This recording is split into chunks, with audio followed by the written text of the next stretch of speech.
Meu nome é Rona, eu sou pastor aqui na igreja. Tem alguém que não é aqui da igreja? Levanta a mão. Aqui da igreja, sejam bem-vindos. Só para eu identificar, sejam bem-vindos. Que Deus abençoe vocês. Eu e a Maiara, a gente está pastoreando os adolescentes aqui da igreja. A Maiara está lá, minha esposa linda, faz assim. Já é casada, 6 anos comigo, então segura a sua onda. A gente pastoreia e lidera os teens aqui da igreja, os adolescentes de 12 a 15 anos. Trabalhamos também com os jovens. A gente ama servir a Deus e principalmente compartilhar o nosso testemunho, a nossa história a respeito daquilo que Deus fez no nosso relacionamento, da forma que ele foi construído. Então, hoje a gente vai compartilhar, e eu vou falar com vocês, e a ideia é que a oficina te ajude de maneira prática, que você possa entender definitivamente o que é esperar, como esperar, até chegar lá. Que acredito que o alvo de todo mundo que está aqui seja encontrar dentro dessa caminhada um relacionamento de Deus para a sua vida, um casamento, um marido, uma esposa. Então, esse é o alvo. Agora, e até lá, como esperar? Do que se trata? Onde nascem? Como vivem? Como é que funciona tudo isso? Então, eu sei que existe muito mito em relação a isso e principalmente de maneira prática, poucas pessoas te ajudam.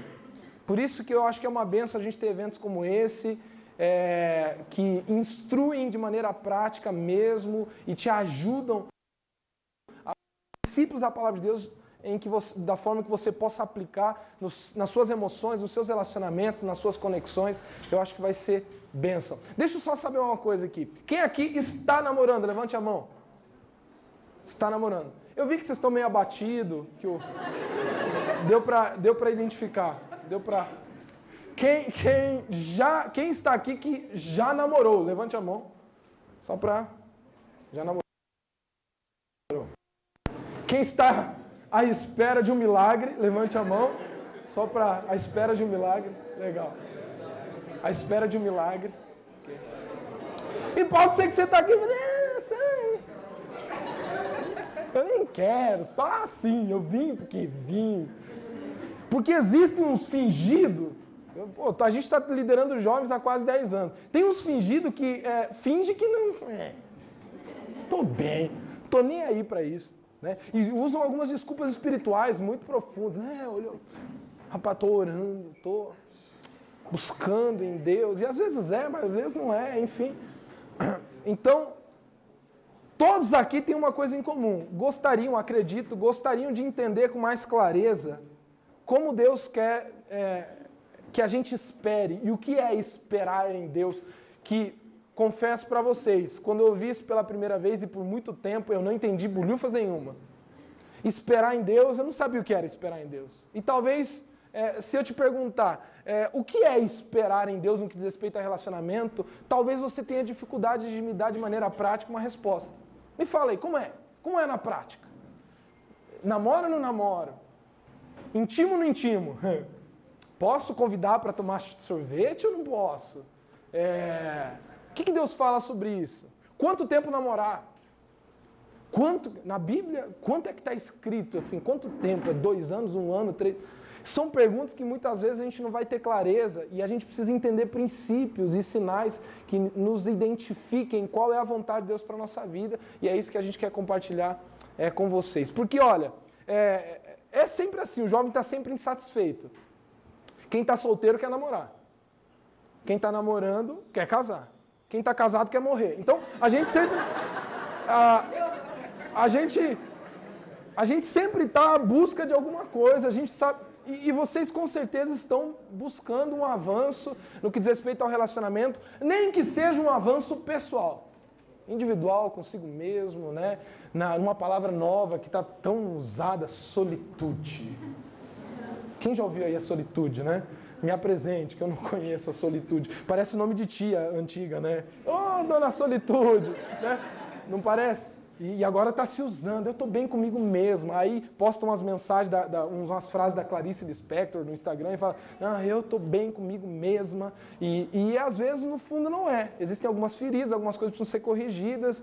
E eu quero, em nome de Jesus, conseguir compartilhar princípios de Deus para a sua vida e também, de certa forma, aquilo que Deus fez, porque pela graça de Deus, eu e a Mara, a gente está casado, vai fazer 6 anos agora, dia 22 de dezembro, 3 dias antes do Natal, e nós namoramos 4 anos, namoro, noivado, 4 anos, tudo, então a gente está junto há 10 anos, e pela graça de Deus até aqui, e não é clichê, até aqui nos ajudou o Senhor claramente, porque nós podemos olhar para a nossa história, e isso em um tempo eu tive um certo constrangimento, não é a palavra, eu relutei em ficar falando muito sobre isso, porque algumas pessoas não entendem, mas Deus falou no meu coração que eu preciso testemunhar isso, porque se Ele fez isso era para que servisse de testemunho.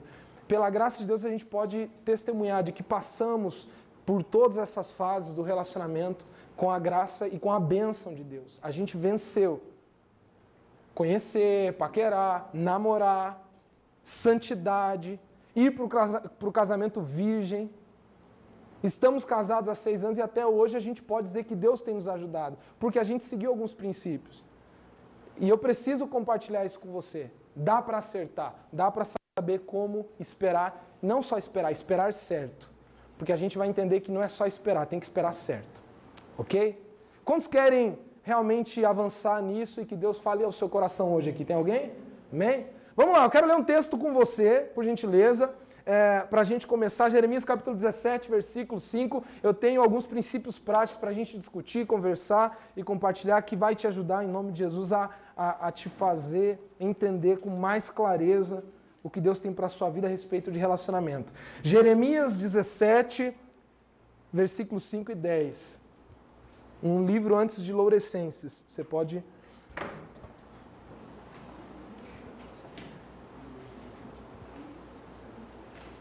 Está procurando Lourecenses? Jeremias, ok? 17.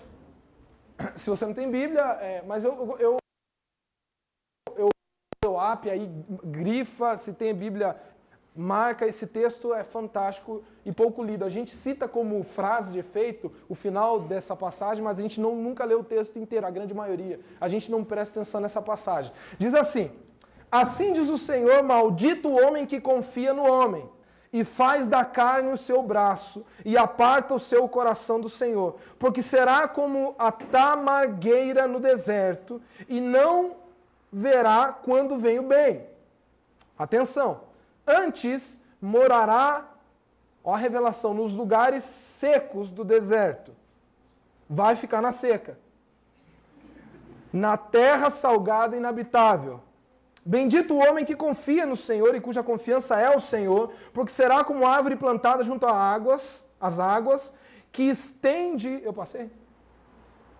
que estende as suas raízes para o ribeiro e não receia quando vem o calor, mas a sua folha fica verde e no ano de sequidão não se afadiga.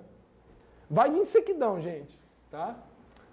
Na sequidão não se afadiga, nem deixa de dar fruto. Enganoso é o coração mais do que todas as coisas e perverso. Quem o conhecerá? Eu, Senhor, esquadrinho o coração e provo os rins. E isto para dar a cada um segundo os seus caminhos e segundo o fruto de suas ações. Fantástico.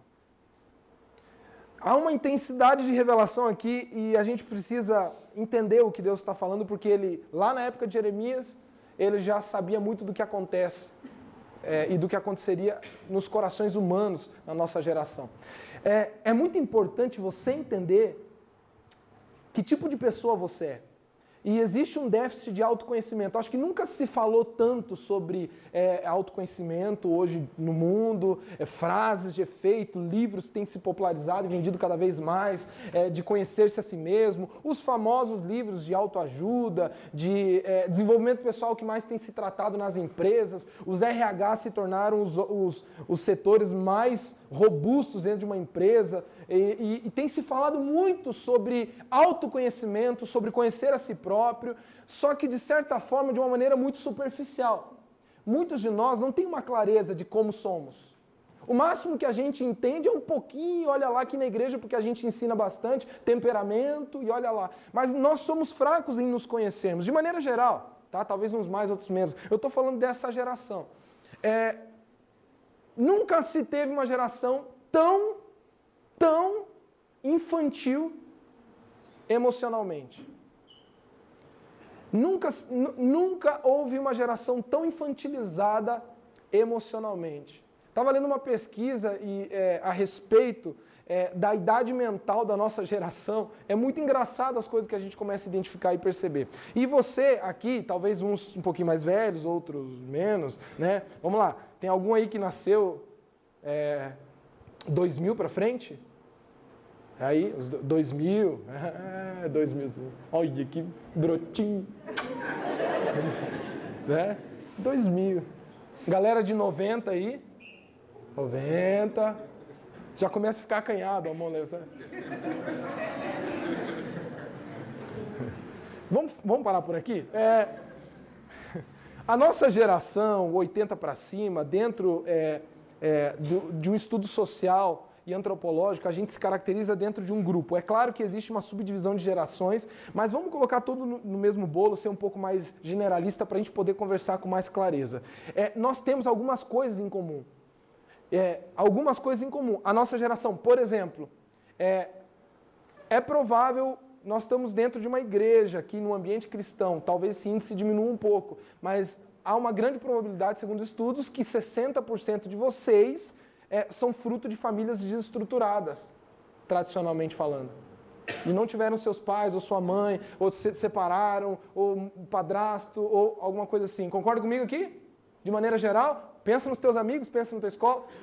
Todos nós, de maneira genérica aqui falando, passamos por uma dificuldade de referência familiar, tradicional. Ponto. Isso marca a nossa geração.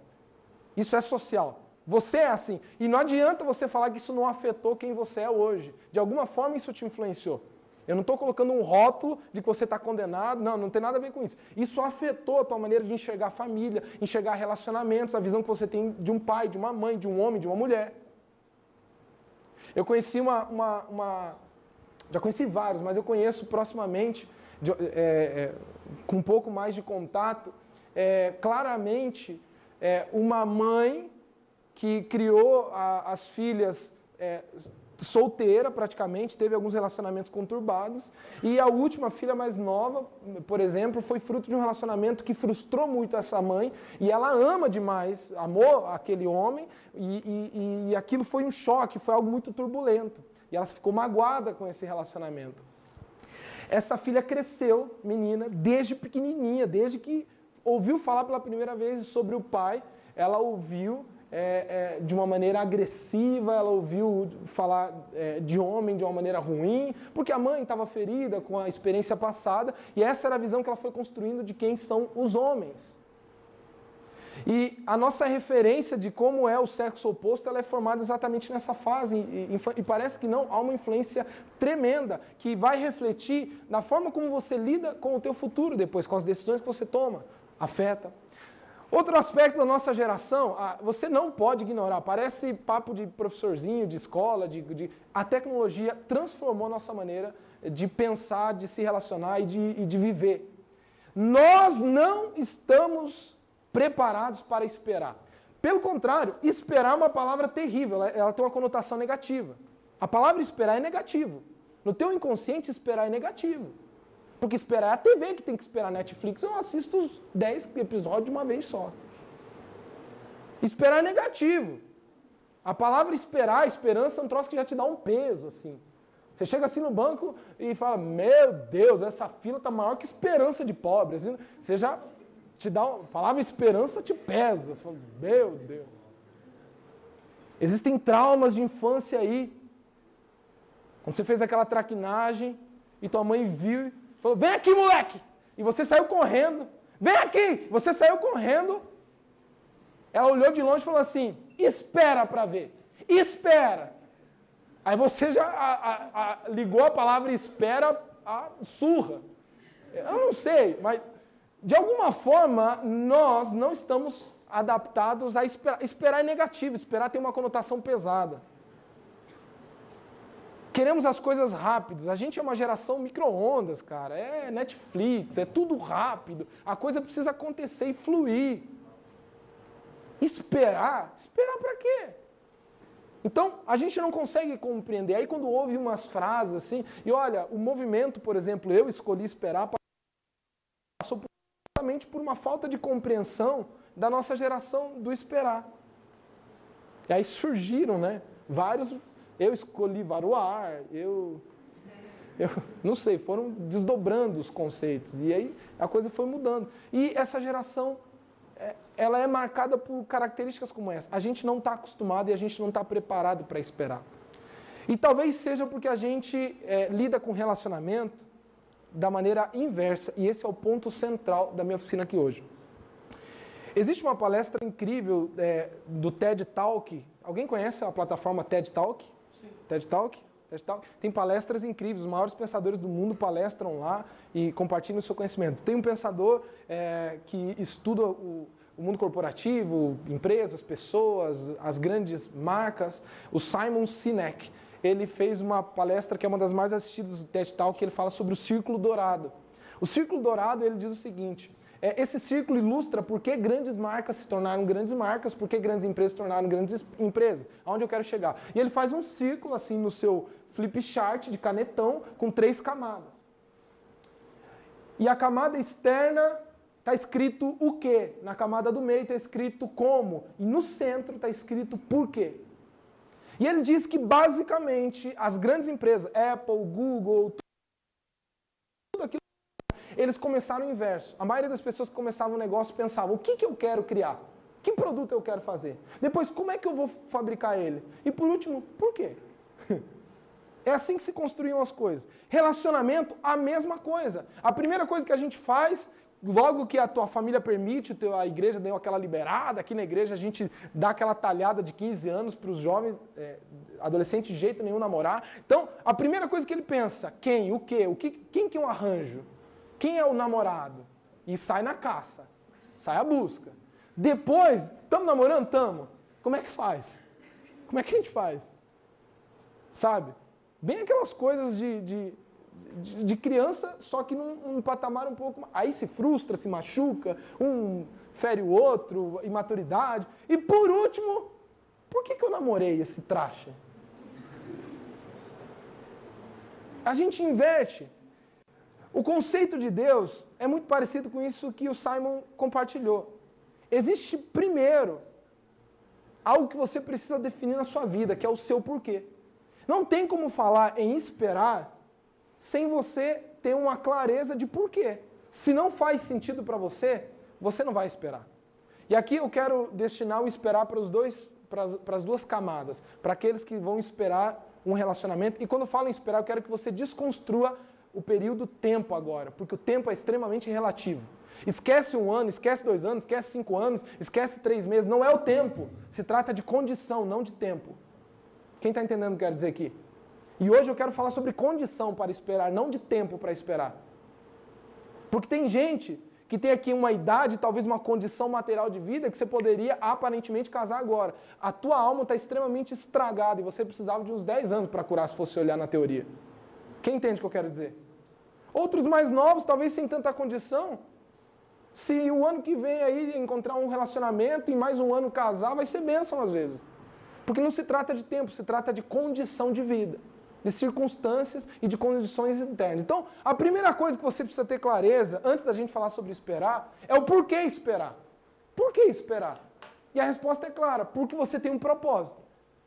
A pergunta é errônea, eu não tenho um propósito. E esse é o problema. A primeira coisa que você deveria fazer na sua vida, na sua caminhada com Deus, na sua vida pessoal, antes de pensar em relacionamento, antes de falar sobre o assunto, é ter a total clareza do que é que você quer para a sua vida.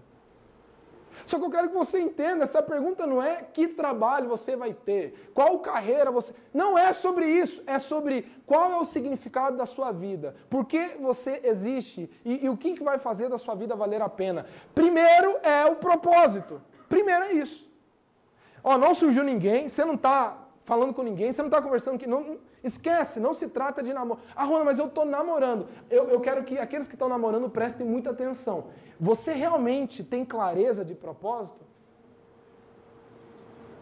É importante você entender. Você sabe o que você quer para a sua vida?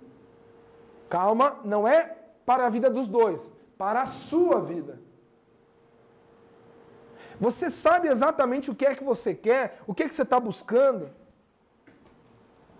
É muito importante você ter essa total compreensão. Você vai no dicionário e pergunta, o que é esperar?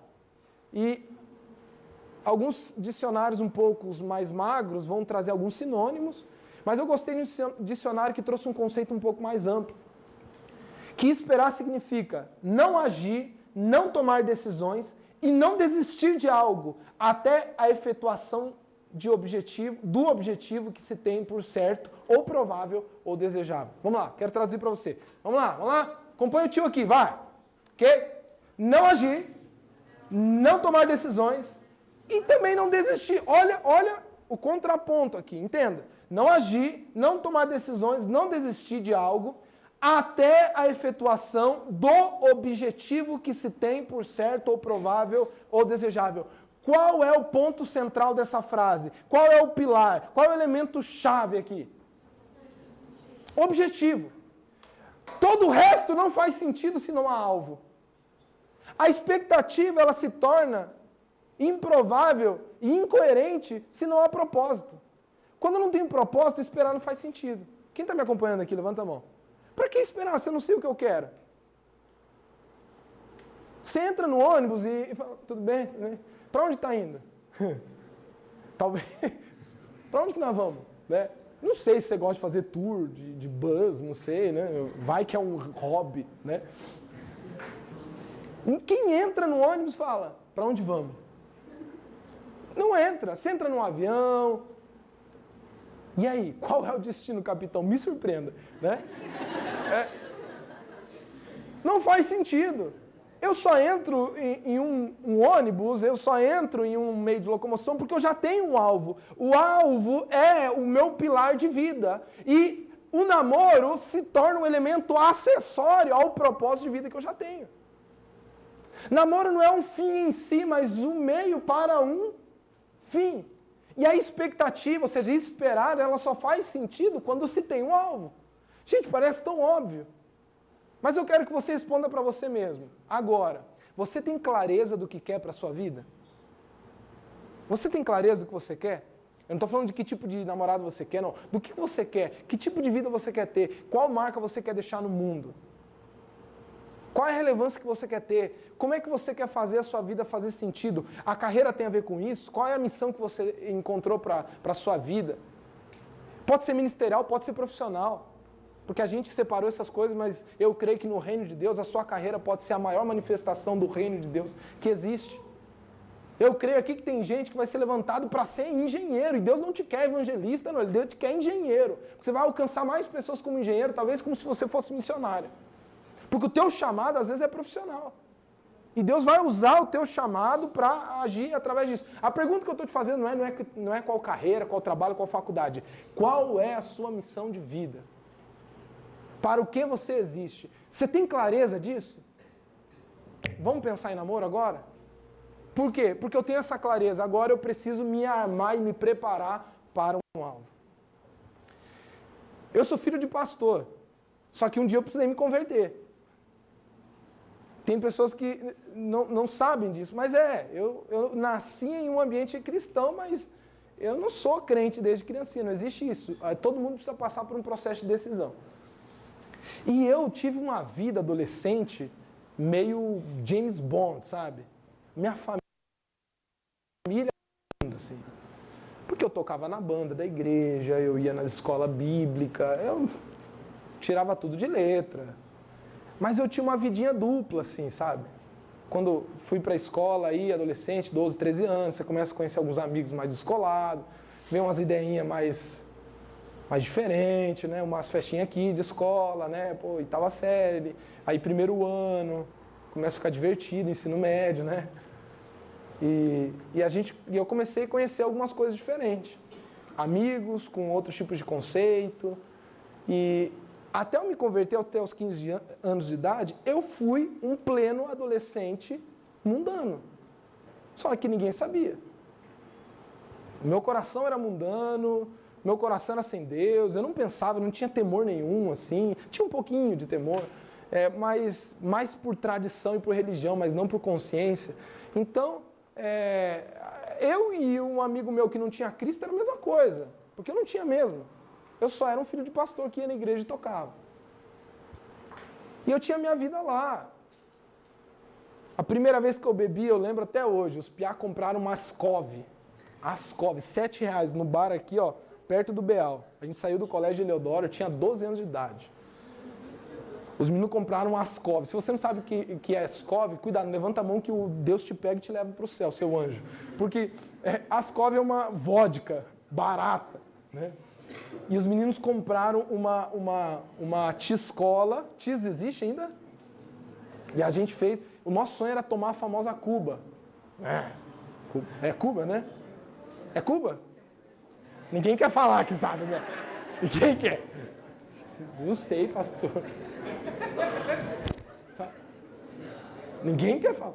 E a gente comprou lá e os meninos... Rapaz, nós juntamos R$10, foi no sufoco.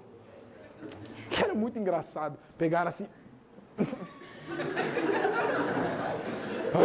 massa, né, cara? Olha, eu tô até meio alterado já, os meninos... E aí começou 13 anos, mãe, tem um aniversário, o pessoal da escola ia numa festinha, aí ficava com uma, ficava com outra e tal. Só que uma imaturidade completa, 14 anos de idade, 15 anos. Com 15 anos, Deus me pegou de um jeito, cara. Deus me pegou de um jeito. A minha conversão foi algo... Eu me emociono, porque foi algo muito radical. Eu tinha uma vida totalmente alienada e desprogramada para o que é espiritual. Eu não sei o que eu... Eu estava me tornando uma pessoa muito fria, muito arrogante. Deus me salvou na hora certa. Na escola, eu descobri que ela descobriu que eu era crente e começou a me perseguir. Falou, nossa, você é crente, vamos falar sobre Jesus. GQ. Nossa, e você é filho de pastor? Nossa, você podia me ensinar algumas coisas. Ensinar o quê? Só que o testemunho começou a impactar a minha vida, porque aquela pessoa era diferente, os relacionamentos eram diferentes. Eu falei, como assim? Ela fazia totalmente diferente de tudo que eu tinha aprendido do que é ser cristão. Mas ela tinha algo que eu nunca tinha ouvido falar, e principalmente um jovem, intimidade com Jesus. Ela falava de ir no quarto, orar e chorar, sabe? Você curte? Ela falou. Curto o quê? Tipo, ficar queimando por Jesus. Eu falei, meu Deus, que louco. Mas aquilo me incomodou de um jeito. Eu não sabia me expressar, não sabia falar, não entendia, mas algo me incomodou. Porque, olha, para ser bem honesto, e não eu acho que é algo meio natural. O meu pai não me pastoreou, entendeu? Meu pai não me pastoreou, pegou, Rona, vamos aqui, vou te discipular, esse é o plano da salvação. Não, ele me levava na igreja e acreditava que a igreja, com sinceridade, com amor no coração, mas a igreja não conseguiu fazer esse trabalho de alcançar meu coração. Foi testemunho de alguém fora do ambiente de igreja. Eu voltando do meu estágio à tarde, eu tinha 15 anos de idade. Estágio não, eu trabalhava meio período. E eu voltando a pé do centro para onde a gente morava, na Neva. Naquele momento, algo começou a queimar no meu coração, do nada, no meio, andando. E começou a me dar uma ansiedade, começou a me apertar o coração, e eu falei, cara, e eu só pensava em Deus, e naquilo que aquela pessoa testemunhou para mim na escola, e eu falei, existe algo diferente, será que realmente existe uma realidade espiritual, existe um negócio verdadeiro, Jesus, como assim Jesus? Jesus não é Deus? Deus não é a mesma coisa? Eu fiquei queimando, e eu cheguei no meu quarto, me tranquei, uma segunda-feira, me ajoelhei pela primeira vez com total honestidade e sinceridade. e comecei a me derramar aos pés de Jesus de uma maneira que eu nem sabia que aquilo deveria ser feito daquele jeito ou não, porque não foi num culto, não foi num apelo.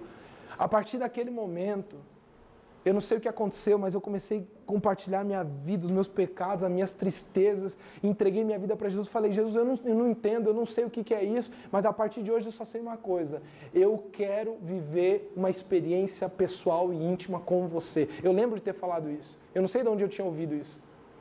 A partir daquele momento Deus me alcançou. Eu lembro de eu ter terminado de orar, era próximo à meia-noite, eu tinha chegado 6 horas da tarde. Eu tinha passado a noite chorando aos pés, e foi a experiência que mais marcou a minha vida, de coisas que Deus começou a mostrar no meu coração. A partir daquele dia, eu, não de maneira assim, didática, eu encontrei o meu propósito de vida. Eu disse, eu vou ser um homem de Deus. Eu defini isso para mim. Eu vou ser um homem de Deus. Eu não defini trabalho, profissão, carreira, não defini nada disso. Eu falei, eu vou ser um homem de Deus. Domingo, na igreja, porque os meus amigos da igreja também era tudo lambaio, era tudo James Bond também. Porque a gente ia para o culto, terminava o culto e ia ver o que a gente ia arranjar de esquema e fazer alguma coisa. Eu cheguei para os piá e falei, pesado, queria falar com vocês aí. Ei, que tá falando sério? O que é isso? Nunca falou assim. Aí eu chamei eles, fui para o meu quarto numa segunda-feira, vocês podem ir lá em casa amanhã? Eles foram, chegaram no meu quarto, fizeram uma roda, nós estávamos em um set, e disse para eles, olha, eu encontrei Deus. Como assim? Falei, gente, a partir de hoje, a minha vida é do Senhor e a minha vida é dele. E eu quero saber se vocês querem mudar de vida comigo, desse jeito. Eu quero que você entenda o seguinte, por que eu estou falando sobre isso? Tem tudo a ver. Porque quem não sabe para onde vai, qualquer lugar serve. Aí esperar para mim fez todo sentido, porque agora eu tinha um propósito maior, que era ser um homem de Deus. Aí 15 anos eu me converto. Eu começo a servir a Deus do jeito que eu posso. Com 17 anos eu sou convidado para ser líder de jovens já numa outra igreja. Eu me mudei e foi aonde eu conheci a Maiara. Eu tinha 17 anos, me convidaram para ser líder de jovens.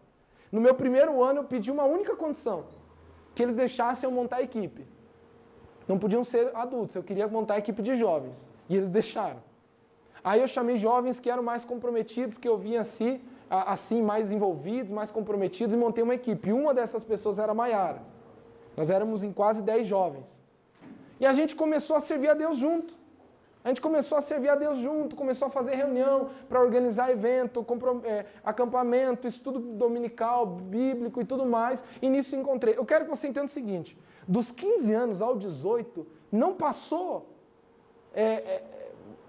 namorar na minha cabeça. Não passava. Mas eu quero que você entenda por quê. Porque havia um propósito que era maior do que isso. Mas você nunca pensou, para com isso. Não, óbvio que eu pensava. Mas a primeira coisa que eu quero que você entenda é o seguinte, propósito te livra de distrações. Propósito te livra de distrações. Aí esperar faz sentido. Segunda coisa, propósito. Se você está anotando, anota isso aí. Propósito te ajuda a definir o perfil da pessoa que você quer para a sua vida. A Mara tem um negócio que me irrita, que eu já falei isso para ela um monte de vezes.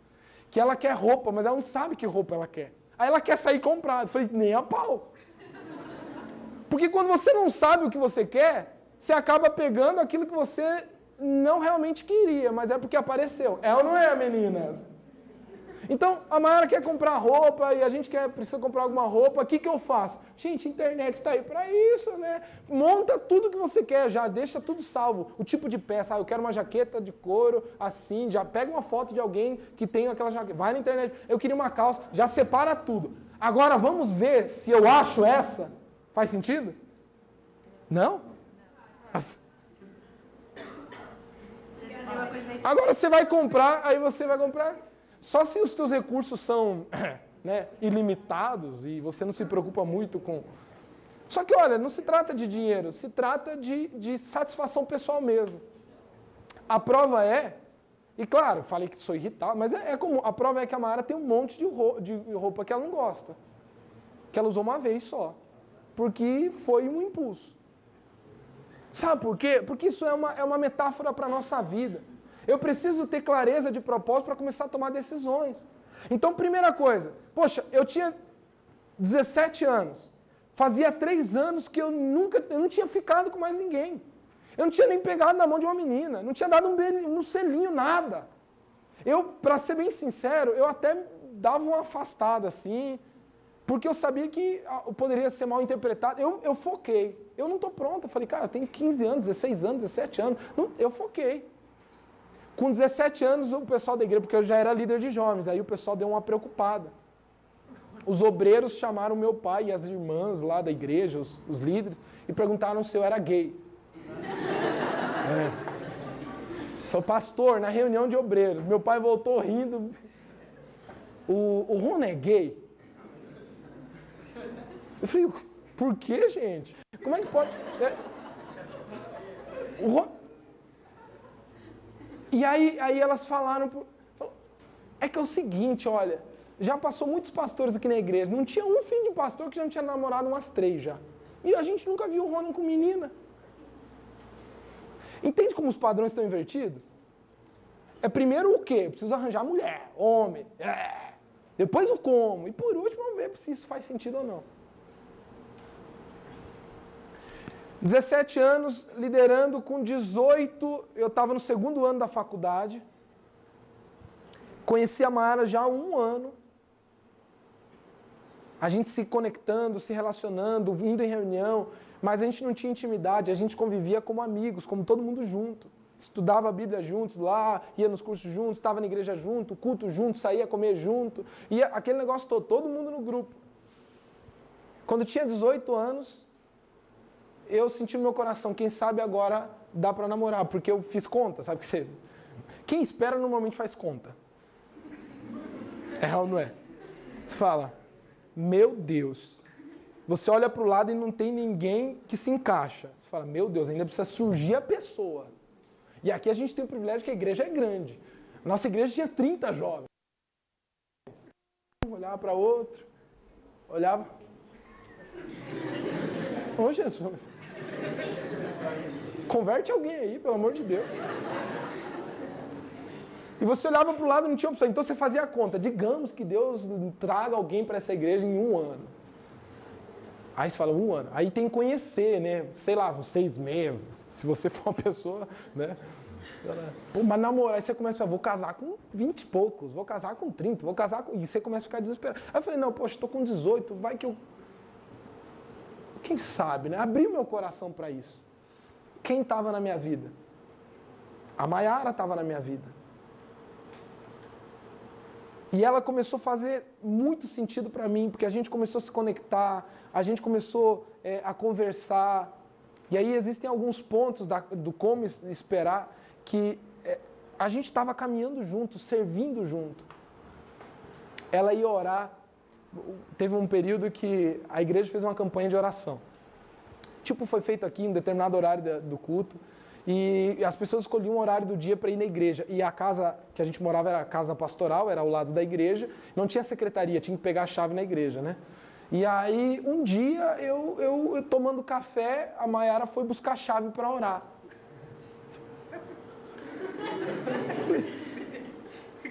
Ô, louco, né? Aí eu identifiquei que todo dia, às 6h15, ela... passei a tomar café, gente. Todo dia. Eu ia lá, aí ela ia pedir a chave para mim. Você pode alcançar a chave da igreja para mim? Girava a chave na mão.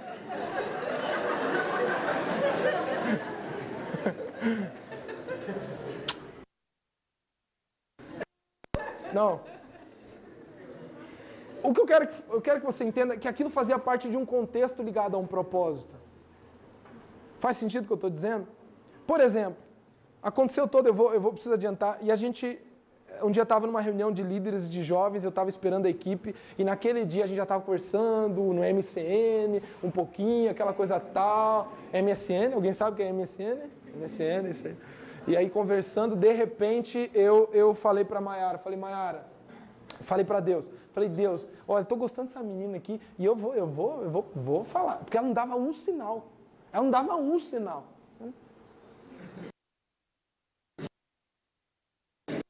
Da escola bíblica mais chata, eu queria matar ela. Perguntava tudo. Falei, tá errado isso aqui, ó, que você fez aqui na apostila. Aí no quadro, eu falei, que inferno essa menina. Né? E ela não dava moral nenhuma. Eu falei, mas eu tô gostando dessa menina, eu pensava nela. Eu falei, cara, é a menina de Deus, é isso que eu quero pra minha vida. E aí eu fui... Estão me ouvindo? Não? Acho que tá. Mais ou menos.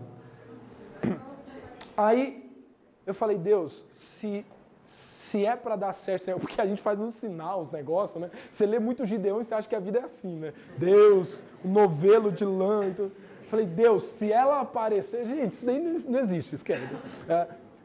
Existe, mas tem meios mais fáceis de você encontrar os sinais. Eu falei, Deus, se ela vir na reunião mais cedo é porque é ela. Porque é para eu falar com ela. E aí eu fui para frente da minha casa, onde tinha um murinho, para esperar para a galera para a reunião. E era uma equipe de 10 líderes, né? Eu falei, que não venha, que não venha, que não venha, que não venha. Que bateu medo, né, na hora, né? E de repente, quando eu olho no portão, aparece a Maiara, sozinha, para a reunião. Eu falei, ai, demônio. Quer dizer, bênção de Deus. Oxe, agora eu vou ter que falar. E ela veio, sentou perto assim, falou, eu esperar o pessoal para a reunião, esperar o pessoal, que vem, aparece, vai. E eu orando para que aparecesse alguém. E ficou aquele, será que chove, de 15 segundos, 30, eu falei, é agora, que se dane, né? Falei, o que você diria? Hipótese. O que você, foi assim ou não foi? O que você diria se eu dissesse que gosto de você? Aí ela disse, eu diria que eu também.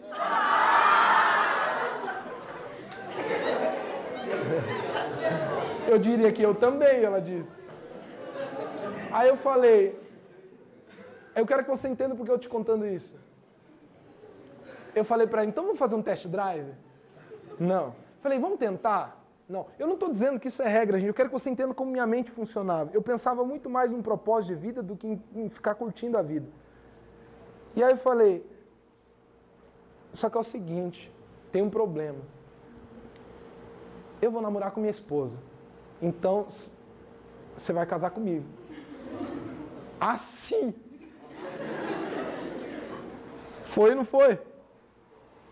Aí, quando a gente ia conversar, apareceu todo mundo para a reunião. Eu falei, agora sim, diabo duas vezes, né?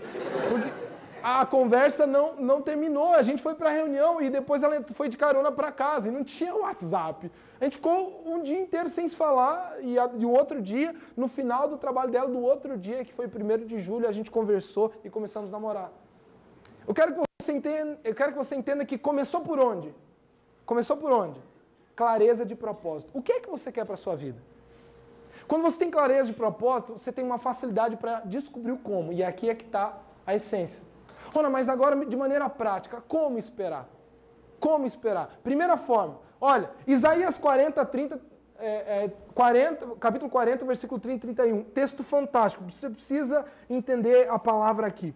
Os jovens se cansarão e se fatigarão, e os moços certamente cairão, mas os que esperam no Senhor renovarão as suas forças, subirão com asas como águias e correrão, e não se cansarão, caminharão e não se fatigarão. Sabe por quê? Por quê? Porque como é que espera? Caminhando. Beleza. Legalzão você. Como é que se espera, gente?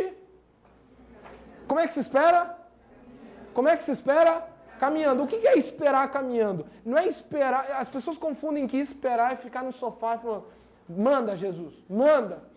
E vai aparecer alguém batendo na sua porta e falar, olha, eu estava orando, Deus tocou no meu coração, procure a casa 637 da rua. E eis que vos digo que aquele rapaz será o...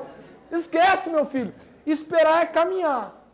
Já diria o salmista Marcos Almeida, do Palavra Antiga. Esperar é caminhar.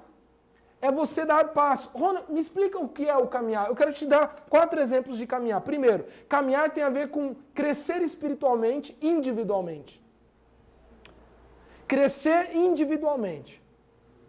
Quando você está caminhando, nesse momento de espera, é que você está investindo no seu crescimento pessoal.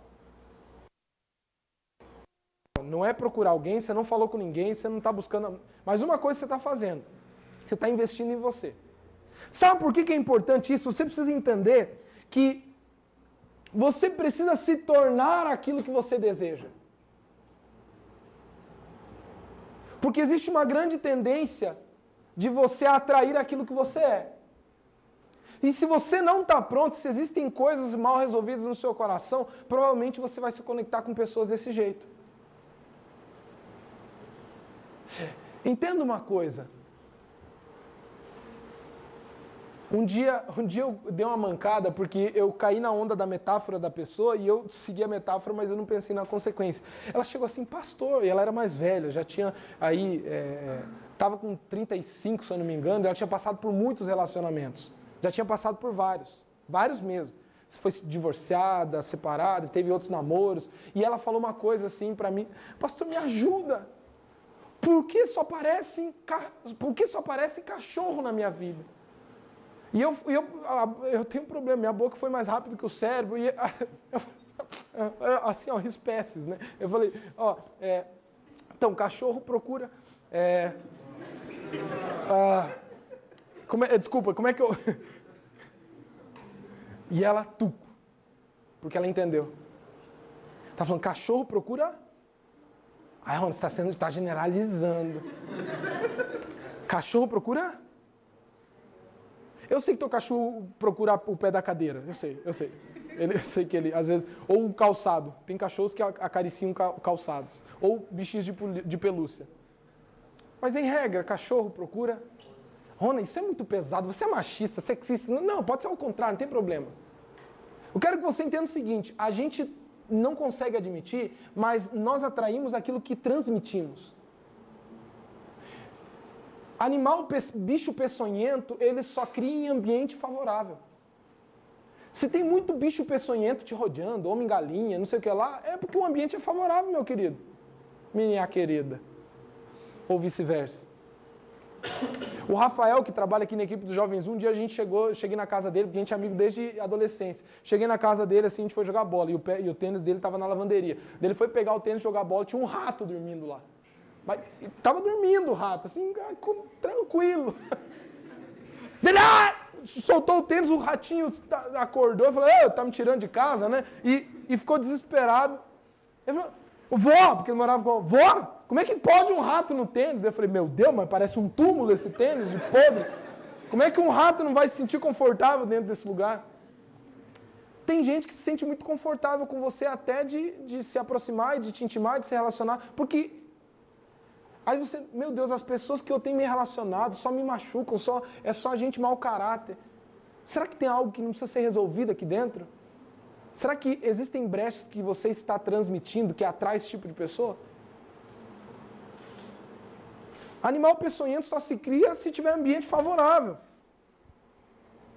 A minha mãe me ensinou, um dia eu vi um monte de formiga na pia. O que eu fazia? Tirava as formigas. Dava 5 minutos depois, o que acontecia? Formiga na pia. Aí eu tirava as formigas. Um pouco tempo depois, poucos minutos, formiga de novo. O que eu fazia?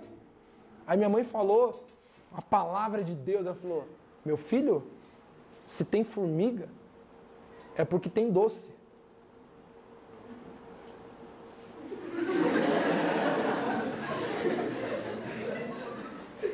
É isso. Limpa o doce, que a formiga some. Como é que você está caminhando? Primeiro ponto de caminhar, cresça individualmente. Então a forma certa de esperar não é não fazendo nada, é crescendo individualmente. Crescendo como? Se preparando, se conhecendo melhor. Se conectando com pessoas que te tornem melhores. Crescendo com Deus, caminhando com Deus. Segundo, como é que esperar é caminhar? Como esperar então? O segundo ponto de que esperar é caminhar, e como esperar certo, é servindo a Deus. Gente, isso aí, olha, eu vou te dizer, pode sim você encontrar o homem de Deus na sua vida na faculdade? Pode ser. Pode ser que você encontre o homem da sua vida ou a mulher da sua vida no estacionamento, pode ser. Pode ser que vocês estejam no Central Park, vocês se cruzem, os livros caiam e um olhe para o outro. Pode ser, pode ser. Mas existe uma grande probabilidade que você vai encontrar uma pessoa que está caminhando, se você já tem propósito, alguém que está caminhando para o mesmo propósito. Onde, gente? É só usar lógica. Há uma grande probabilidade. Só que existe um outro princípio. Quando você serve a Deus num processo de espera, existe algo que está acontecendo que é indireto. Além de você ter uma probabilidade de você conhecer alguém que está buscando o mesmo alvo, segundo, você vai ser tratado por Deus nas áreas que você precisa. E servir a melhor maneira de ser tratado por Deus. Entenda o seguinte, há uma ilustração, e não é tipologia, há um grande princípio sobre relacionamento na passagem de Jacó e Raquel. Para quem não sabe, Jacó é aquele filho, irmão gêmeo, Jacó e Esaú, que era um impostor, era um menino maroto, né? E ele passou a vida trapaceando com seu irmão, com sua família, e tem uma hora que ele tem que fugir, teve que sair fugido, porque senão iam matar ele. Ele foi atrás de encontrar uma região onde tivesse uns familiares que falaram para ele. Enfim, estou resumindo a história. E de repente ele chega perto da cidade onde ele veio procurar um parente dele, um homem chamado Labão. E quando ele chega no poço, ele tem um encontro com a mulher da sua vida. Quando ele chega no poço, da porta da cidade, ele encontra alguns pastores lá que estavam, e aí, gente, tudo bem? Firmeza? Beleza. Vocês conhecem um tal de Labão aí? Eu estou procurando. E aí os pastores falaram, sim, conhecemos, ele é um homem aqui que planta, que colhe, que tem um grande homem aqui e tal. Inclusive, olha lá, a filha dele está vindo. Aí Jacó, quando ele bate o olho,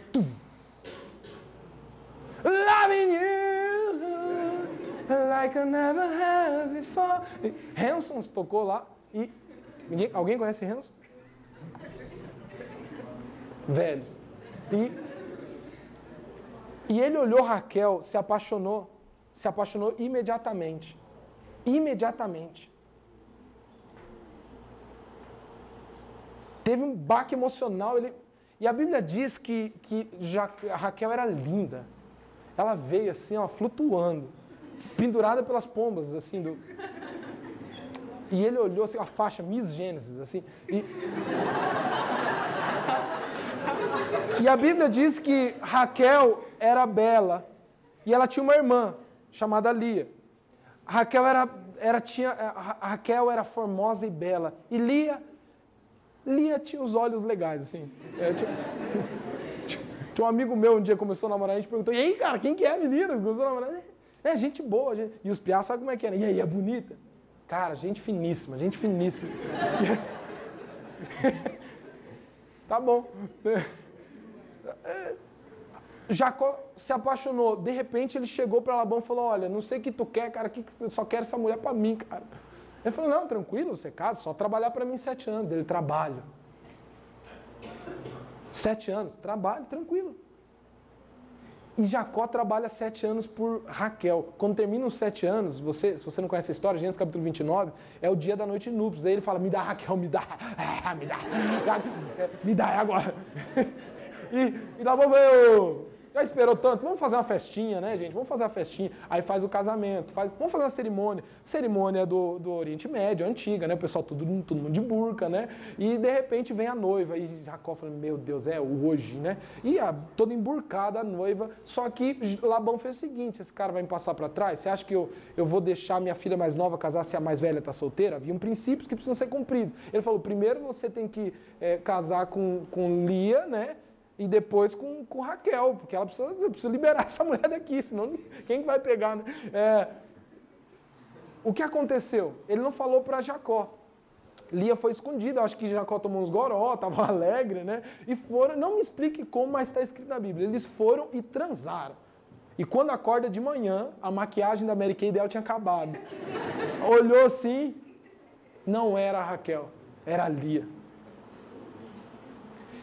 Jacó, desesperado, vai atrás de Labão e ele fala uma frase que existe um princípio espiritual. Ele diz aqui, Jacó, aqui as coisas não funcionam assim. Primeiro a mais velha, depois a mais nova. Eu quero que você entenda o seguinte, com Deus, você precisa entender que o processo de espera precisa ser construído dentro de um processo que está acontecendo dentro de você. E isso envolve o seu crescimento individual, e o seu serviço a Deus.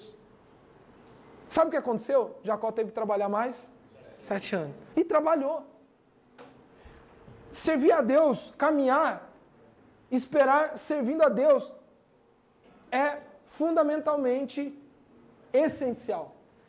Terceiro, me preparando. Como é que se prepara para ter um relacionamento? Aqui seja namorar ou começar a tomar iniciativa. 4 coisas que indicam que você está preparado. Primeiro, momento de vida. Não é idade, momento de vida. Fala comigo, momento de vida. Momento de vida. Por exemplo, eu acredito que um momento óbvio da vida que é para você não namorar é 15, 16 anos. Me desculpe se você tem essa idade. Eu acho que não dá.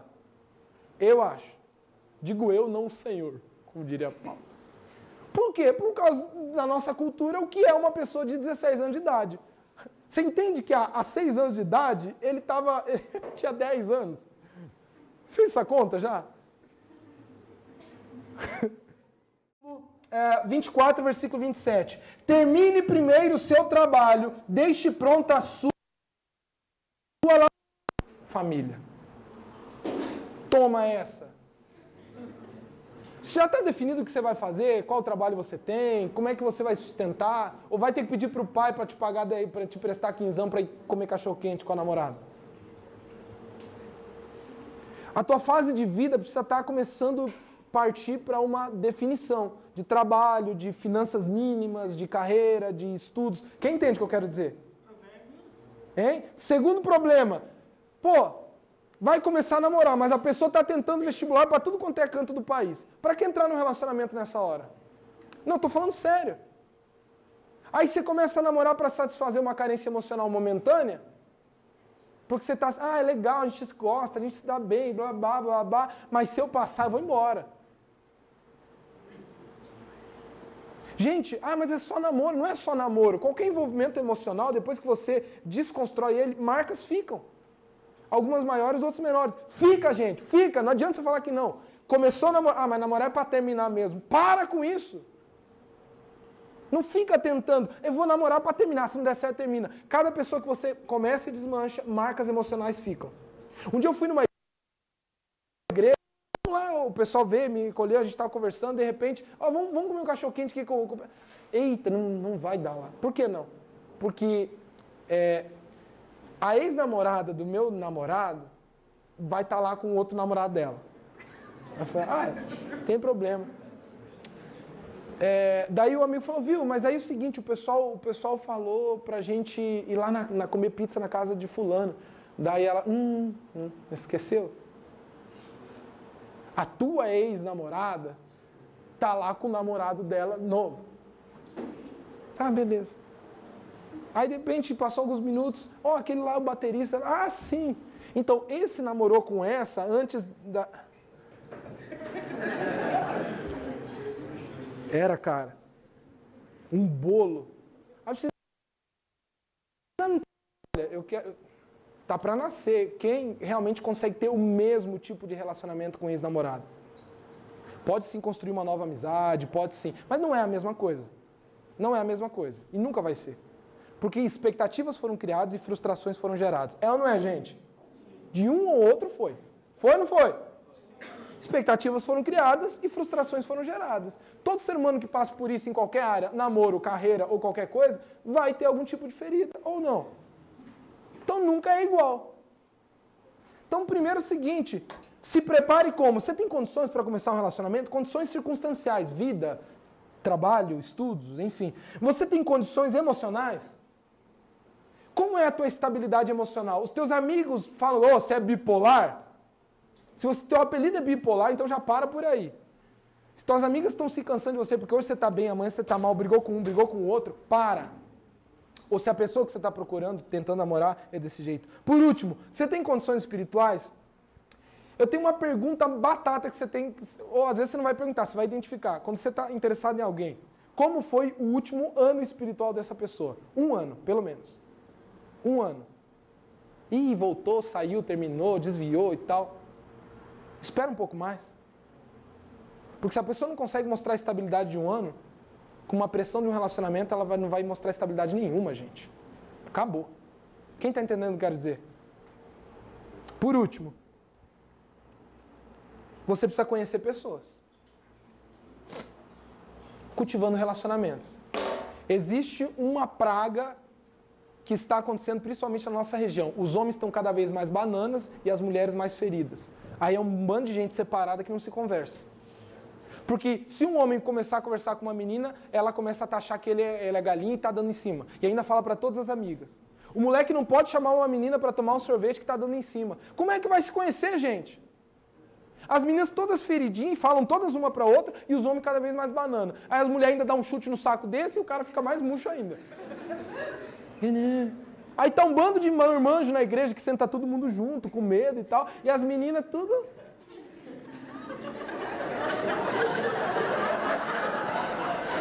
Falou com uma, galinha, galinha, galinha, galinha, galinha, galinha. E bota um carimbo no cara de macho, de galinha, de safado. Gente, vocês precisam conversar. Conversar com santidade e pureza, se relacionar. Chama alguém para tomar um sorvete. Você é louco, cara, o que vão pensar? Então, tem vergonha? Chama junto. Bola um esquema, vamos todos os amigos juntos. Porque é o seguinte, você precisa conviver e cultivar relacionamento. Você precisa ver se o cara arrota, se o arroto dele tem gosto de feijão. Você precisa dessas coisas. É assim que espera. Tem coisa que você vai ter que conviver pro resto da vida. Se você não suporta o mínimo, não esquece que ele vai mudar depois, ou ela vai mudar. Como é que descobre isso? Cultivando relacionamentos. Quantos querem esperar em Deus aqui? Da maneira certa? Tinha mais 2 horas para falar, mas eu preciso encerrar. E agora eu quero deixar com você o grande segredo para a gente orar. O mundo inverteu. Você conhece alguém? O homem é tricotômico. Corpo, alma e espírito. Você conhece alguém no corpo hoje? Fisicamente é o que te atrai. Depois você vai se envolver emocionalmente. Por último, você quer que Deus resolva o teu problema. É ou não é, gente? Inverta a ordem. Conheça alguém espiritualmente. Depois envolva-se emocionalmente. Case e desfrute do corpinho. Amém? Vamos orar? Espero que Deus realmente tenha te enchido de expectativa, de esperança. Que a tua vida vai ser transformada por esperar certo. Vamos orar, gente. Pai, em nome de Jesus, eu te agradeço pela vida desses jovens. Por tudo que o Senhor está gerando no coração deles, que eles possam crescer e avançar cada dia mais contigo.